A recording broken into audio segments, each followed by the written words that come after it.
আসসালামু আলাইকুম রহমতুল্লাহ। শুভেচ্ছা জানিয়ে শুরু করছি। আমি শাহিদুল ইসলাম জালের ঘর থেকে বলছিলাম। আজকে আপনাদেরকে দেখাবো মই জাল কীভাবে বানায়, কিংবা এর একটি কালেকশন আমরা নিয়ে আসছি। আজকে দেখেন মই জাল, এই মই জাল সম্পর্কে আজকে বিস্তারিত আপনাদেরকে জানাবো ইনশাআল্লাহ। তো এই মই জালটার এখানে দেখতে পাচ্ছেন মোটা 4 নাম্বার সুতা দিয়ে এইচটির, এটা হচ্ছে মই জাল এইচটি সুতা, 4 নাম্বার সুতা।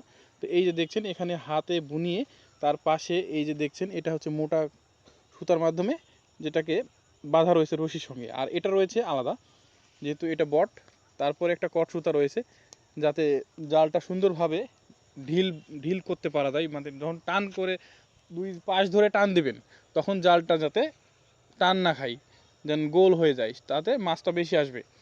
আর এছাড়াও জালের ছিদ্রটা দেখতে পাচ্ছেন, এটা একদম ছোট মাছ থেকে সব ধরনের মাছই আসবে। আর আমাদের জালের ঘাইটা দেখেন শুধু কত বড় ঘাই রয়েছে।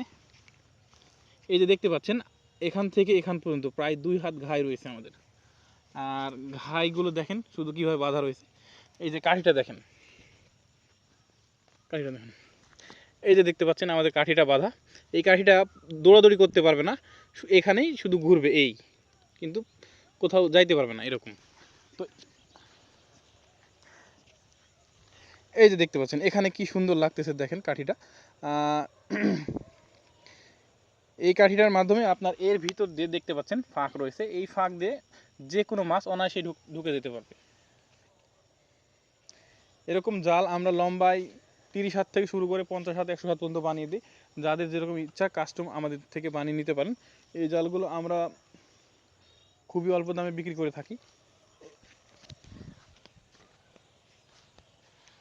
এই জালের কোয়ালিটি খুবই সুন্দর, যার যেমন ইচ্ছা আমাদের কাছ থেকে বানিয়ে নিতে পারেন। এটা হাইটে দেওয়া আছে 6 ফিট। 6 ফিট এরকম জাল যাদের প্রয়োজন অতি শীঘ্রই আমাদের সঙ্গে যোগাযোগ করতে পারেন। এই মই জালগুলো অনেক টেকসই এবং শক্ত। তো এরকম জাল যাদের প্রয়োজন আমাদের সঙ্গে যোগাযোগ করতে পারেন। এছাড়া আমাদের কাছে পেয়ে যাচ্ছেন ব্যাট জাল, পাখির জাল, খেপলা জাল, মই জাল ইত্যাদি। তো এরকম জাল যাদের প্রয়োজন আমাদের সঙ্গে যোগাযোগ করতে পারেন। আমাদের ইউটিউব চ্যানেল ও ফেসবুক পেজ সাবস্ক্রাইব এবং ফলো করে পাওয়া থাকুন। ধন্যবাদ। আসসালামু আলাইকুম রহমতুল্লাহ।